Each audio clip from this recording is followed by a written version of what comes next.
자, 37조 자율주행 칩 시장. 그래서 이 칩이 중요하다는 거예요. 왜냐하면 차가 지가 저절로 가려면 아까 카메라, 라이다, 레이더에서 나오는 데이터를 가지고 해석을 해야 되잖아요. 카메라에 뭐가 찍힌 게 있어. 근데 카메라에 찍힌 걸로 봤을 때는 이게 트럭인지 하늘인지 모르겠어. 근데 라이다에서 찍힌 걸 보니까 얘가 물체가 어떻고 탄성이 어느 정도 되고 그러니까 얘가 쇳덩어리인지 바위인지 사람인지를 알 수 있게 되는 거죠. 레이저는 거기까지는 구분 못하고. 그럼 종합적으로 분석을 해야 될 거 아니에요. 그것도 차가 고속으로 달리고 있는 중이니까 즉시 분석을 해야 되잖아요. 즉시 분석해서 차에다가 너 브레이크 밟아 아니면 핸들 돌려 이렇게 명령을 해야 되잖아요. 그 소프트웨어가 필요한 거고 이걸 판단하는데 반도체 칩이 들어간다는 거죠. 당연히 다른 것도 그 다른 전자 부품들도 들어가야 될 거고, 그럼 뭐 당연히 MLCC도 들어가야 되고 뭐 이러잖아요. 그래가지고 뭐 이것 때문에 뭐 삼성전기가 여기다 넣는 칩이 뭐 일반 TV나 이런 데 들어간 것보다 훨씬 많이 들어간다고 뭐 이런 얘기하고 그래요. 자, 차는 물론 항공기까지 확대 적용. 지금도 드론은 자율주행하고 있는 중이잖아요. 예. 2030년까지 시장이 3배 성장한다. 삼성, 테슬라, 암바렐라 등과 협력했다. 엔비디아는 벤츠와 볼보에 공급하고 중국에 공장 없는 소프트웨어 회사는 지리차 등과 맞선을 잡고 있다. 삼성전자, 엔비디아, 퀄컴, TSMC 등 글로벌 기업들이 자율주행용 반도체 시장 주도권을 놓고 각축전을 벌이고 있다. 이거 중요하겠죠? 그러면 이게 그 데이터 양이 엄청 많단 말이에요. 한번 상상을 해보시면 전부 다 그게 동영상 데이터거나 라이다나 레이저로 수집된 카메라는 동영상 데이터고 데이터 양이 얼마나 많겠어. 그거를 또 GPU처럼 빨리 처리를 해야 되니까. 최근에 현대자동차, 테슬라 같은 자동차 기업들도 자율주행 칩 자체 개발에 뛰어들었다. 자율주행 기술이 자동차에서 선박, 항공기, 로봇까지 확대 적용되면서 관련 반도체 시장 규모가 2030년 290억 달러. 약 37조 원으로 걸릴 것 같다. 뭐 그래도 뭐 전기차에 비해서는 별거 아니에요. 별거 아니라 그렇다는 거예요. 그리고요, 이게 완전 자율주행이 되면요, 세상에 엄청나게 많은 변화가 있을 것 같아요. 일단 운전하시는 분들 피곤해지. 택배업도 이제 택배 기사가 필요가 없겠죠. 드론 때문에. 그리고 또 차 안에서 운전해서 노연하게 되면 차 안에서 할 일이 많아지잖아요. 차 안에서 게임도 할 수 있고, 뭐, 영화도 볼 수 있고, 유튜브 서정 투자기들도 구독할 수가 있고, 음악도 들을 수 있고, 뭐 독서도 할 수 있고, 그 다양하게 우리의 이제 삶의 환경이 달라지는 거죠. 그런 데 대한 연역적인 상상을 우리 그분들이 많이 해보시면 되게 재밌을 거예요. 이게 먼 미래 같지만 해마다 조금씩 늦춰지는데, 제일 여기에 기술적인 바틀렉은 기술적인 게 있고 또 하나가 이제 생명 존중에 대한 교통사고 책임이 누구한테 있느냐 뭐 이런 거랑도 관련이 있는 거잖아요. 그죠? 그래서 아마 그래도 지금부터 한 20년 정도 지나고 나면 이런 세상이 오지 않을까요? 이미 그거를 구현할 수 있는 기술적인 하드웨어들은 준비가 돼 있으니까 그럴 거라고 생각해요. 커지는 자율주행 반도체 시장 규모만 이렇대요. 2019년에 110억 달러, 우리 110억 달러면 우리 돈으로 11조? 12조? 하늘 곱하면 12조다가 290억 달러가 된대요. 뭐 자율주행 반도체 기업, 이거 자율주행 반도체 기업이에요. 팹리스는 뭐 이렇게 모빌라이, 암바렐라, 테슬라가 있고, 솔루션은 엔비디아, 퀄컴이 있고, 설계하는 회사들이죠. 솔루션은. 바운드리는 제작하는 회사는 삼성과 TSMC가 있다.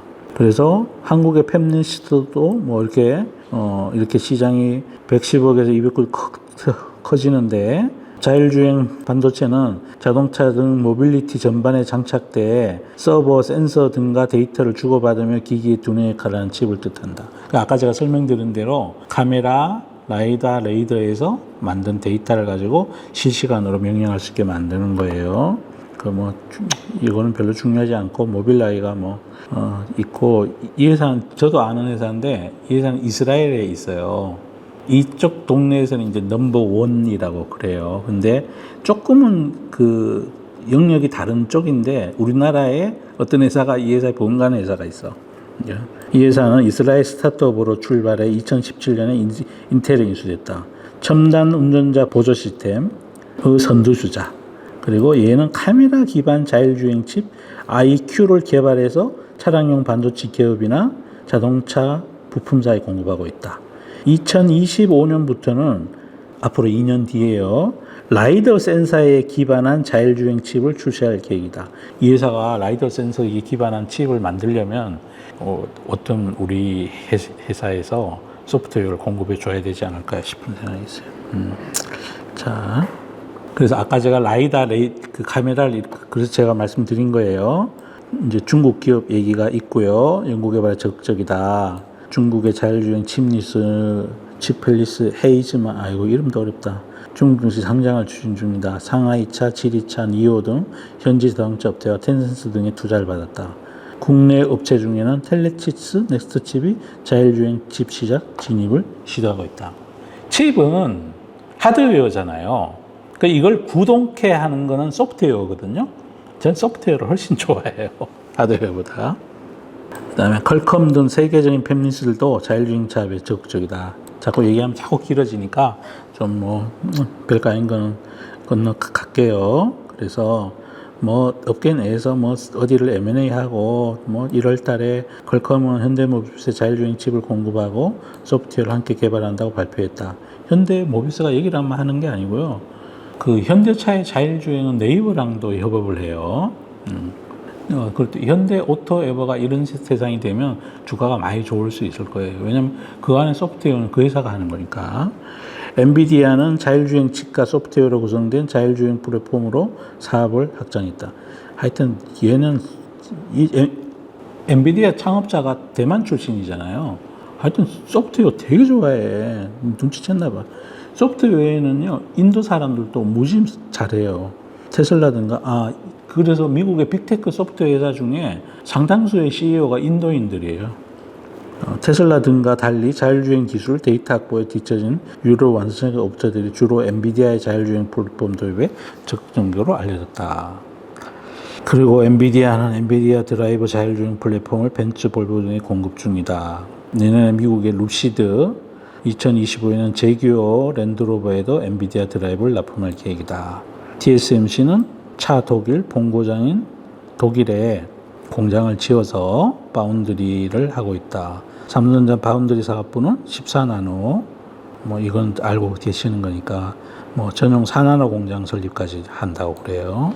그래서 그렇게 하면 테슬라나 암바렐라 이런 데 납품할 수 있을 거다. 이렇게 얘기를 해요. 자, 오늘은 투자의 기초 공부를 한 거예요. 자율주행이 뭔지, 자율주행의 레벨이 5가지가 있고 그 차이는 어떤지, 자율주행을 하려면 어떤 기기들이 아까 제가 말씀드렸죠. 카메라, 레이저, 라이다, 또 그 소프트웨어가 어떻게 각각의 기술의 차이는 뭔지 이런 부분 알고 가는 시간을 가졌습니다. 여기에도 반도체가 들어가야 돼요. 하여튼 반도체는 곳곳에 다 들어가요. 그러니까 너무 그 단기적인 어닝의 프로를 가지고 반도체 주식을 너무 업신여기면 안 돼요. 산업의 상당히 많은 부분에 폭발적인 성장을 갖고 올 수 있어요. 그리고 반도체 비즈니스는 호황기가 되면 OP 마진이 30몇 %씩 막 올라가요. 작년 4, 4분기든가요? 대만의 TSMC가 영업이익률이 54% 가더라고. 와, 대단 진짜. 팔면 절반이 남아요. 절반이 남아. 자동차든 시클리컬 하든 어떨 땐 적자도 가고 그러네. 정제 마진 보면 막 들러도 왔다 갔다 그러잖아요. 그리고 제조업 평균들이요, OP 마진이 8% 정도 나오면 잘 나오는 거야. 그런데 이 인더스트리는 어떤 때 막 30%, 50% 가버리니까. 그러니까 무서워해야 된다는 거죠. 그래서 말씀드립니다. 자, 저도 자율주행 차가 되면 이제 제가 운전하기 되게 싫어하거든요. 신기하게요, 나이가 드니까요, 운전이 피곤해요. 피곤하고 저녁 무렵 되면 특히 껌껌하고 이러면 진짜 운전하기 싫어요. 그렇습니다. 자, 이상으로 마치겠습니다. 감사합니다.